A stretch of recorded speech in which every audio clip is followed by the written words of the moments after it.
Right guys, now that you have done your sections, you've gridded this up, and you're also now ready to move on to adding some HB pencils to your work. Now we've done it we've sectioned on our color pencils and HB. We're going to start off with just the HB shadings. Now we are only going to start by adding shadings to the background of our bottle before we move on to the foreground. And I'm just going to start off by demonstrating how I'm going to do my top cap as well. You can pick any section, it's fine. I want this to go dark and then going light in the middle. So I want my outline of the shape that I'm working in to be nice and dark. Then it's going to get medium. I'm using that round circular motion to kind of help me to kind of blend into, get smooth tones and blend it in. So just keep it easy, make it dark, use that circular motion and bring it in as well. So keep working on that. I'm just going to zoom in a little bit so you can see a little bit more clearly how I'm creating these shades. Oh, I need to do that. How I'm creating these shades, and it should help you to kind of understand how I'm doing this. So you can create a tab. I've already created a tab, which is just to kind of press your pencil down. If you feel like you turn your pencil and it's coming out scratchy, just make sure you create a tab. And when you're happy with it, you want to work with the bluntness of one side of your pencil. Once you have that, you should be fine. You should always get smooth tones that way. It makes your life easier. It's a little hack. I'm just going to go ahead, keep it super light. I'm not going to bring my colored pencil all the way down, my pencil tones, because I want it super light. I'm going to leave that till the very end. Go ahead, outline it. Have you noticed how when I outline the dark tone, I don't take it any further than that? I only take it this far, and then I go extremely light with my medium tone. My medium tone is very light, and I'm making sure that I keep it super, super light. Now, all I'm going to do is just hover that shade all the way around. You can pick any section to do this on, it's fine. Now I need to make sure it all blends together and looks smooth. So all I'm going to do is blend this together. Now while you're doing your work, sometimes your hand will go over it and you'll notice that you've got all these pencil shadings, marks and stuff on your work. All you need to do is you can use your bottle, or you can use a separate piece of paper just to kind of put your hand on so it doesn't smudge, and that will help your work to stay a lot more neat and more protected as well. Just doing my layers, adding some layers and just making sure it all looks nice and smooth. Now we've practiced this before, we've already had a good practice, so now we can move on to this. Now I'm not going to take it any further than that. I'm going to keep it nice and neat because I am going to revisit the background, but for now I'm quite happy with the way it is.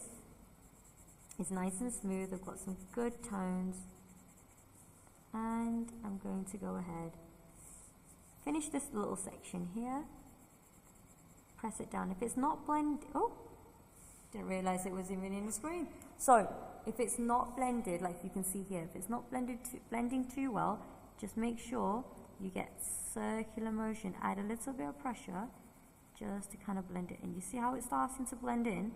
I'm just using round motion and just bringing it in just to kind of close that gap so it's all looking nice and smooth. Make sure there's nothing underneath your work so that there's no bumps. Now I'm going to look at my bottle and then start creating some shadows. Now I can add some shadows in this section, so I'm going to go ahead, add some shadows and just start working with the detail. Now we've had a really good practice with our color bottles and how to add some shadings, so I'd like you to go ahead and do the same thing here.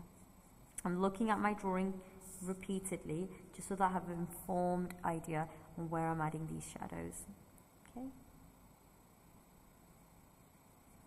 And make sure your pencil's nice and sharp. You can create a tab for the blending, but while you're working with detail and you're blending, make sure your pencil's nice and sharp. It's really, really important. Okay, I'm just going to go ahead and draw this dark line in between. If it needs to be very dark, go ahead and press your pencil in. Be careful as you're doing it. You just want to make sure there's some neatness in your work as well. Now I'm quite happy with that. I'm just going to go ahead and press my pencil down here, and then while I'm doing that, I'm just going to spread that up a bit just to kind of give it a bit of a shadow. You can see some shadows over there, and I'm just going to work with that. While I'm working with that, I've got some shadows here, which I'm also going to go ahead and add. I'm not going to go and add a very harsh outline to my drawing. I don't want that, and the reason for that is because if you look at your bottle, there's no harsh lines. There's no harsh line. If anything, it's nice and light. So we want to make it look as realistic as possible. It's really important. Even if you've transferred print and you've got the outline, you want to make sure that some areas you deliberately keep nice and light. So I'm going to go ahead. This area is nice and dark. I'm just going to go around the outline of all of this. And you've got the letters. You can go ahead and copy that.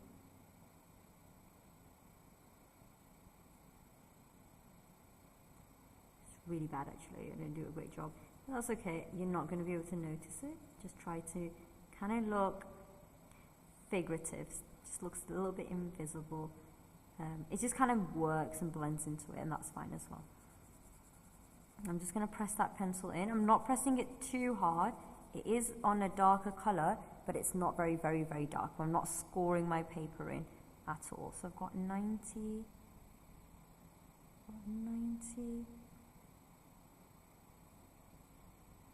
And I'm just going to go ahead. Because the edge of that is dark, I can press it in on the edge of that, and it will actually look really good by doing that. I'm making certain areas look dark. You're going to add some really realistic effects, making sure areas are dark where they need to be. Because it is a sticky label, that is perfectly fine. I'm going to go ahead and press that in. Once I finish this section, just to show you, you can skip through it or you can watch and pause and play as you please, okay?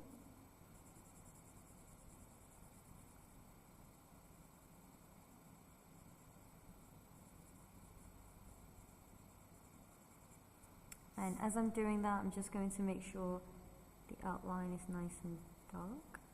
And I've got some shadows around this little animal as well.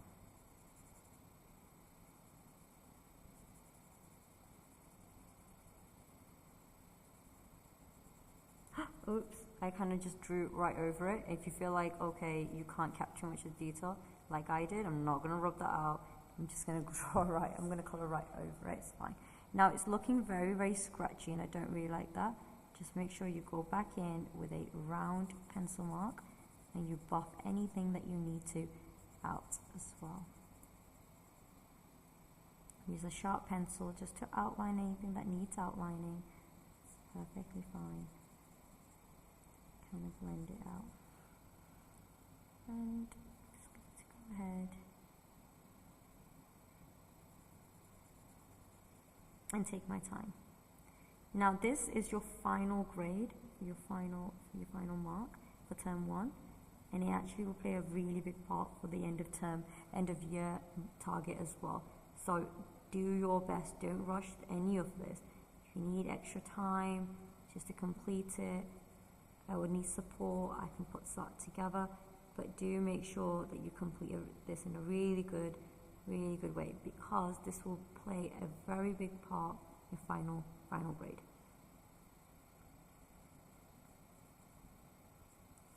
Okay, I'm just going to start blocking it out a little bit. I'm quite happy with the way it is.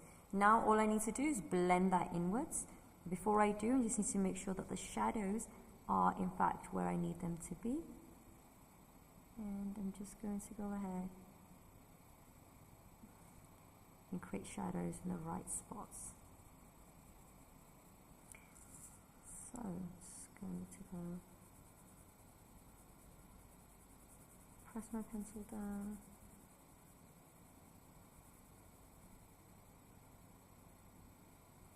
Press it in a little bit so there's some shadows in between. And it's nice and I'm just going to go ahead and make sure the shadows are well seen, well received, and if you're happy with it, that's great. Then you can move on to what I need to do next as well.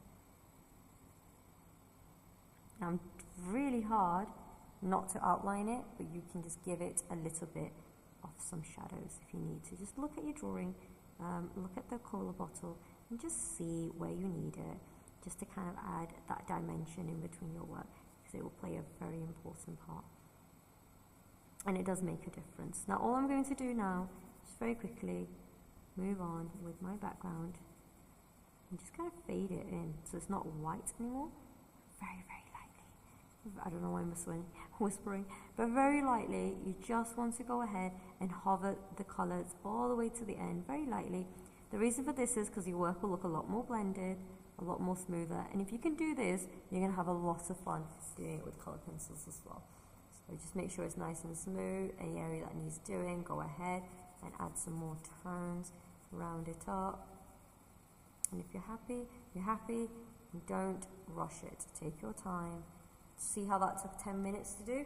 Well, it's going to take you a lot less if you don't talk. Just quietly get on. Once you know what you need to do, please, please, please just go ahead and just do it. And then once you pick that, I want you to go ahead and do the same thing in the areas that you've got the HB pencil as well. I hope that helps, and I'm going to continue showing you what else to do in areas, different areas, and how to demonstrate as well. But I'd like you to get on with this week, and yeah, thank you.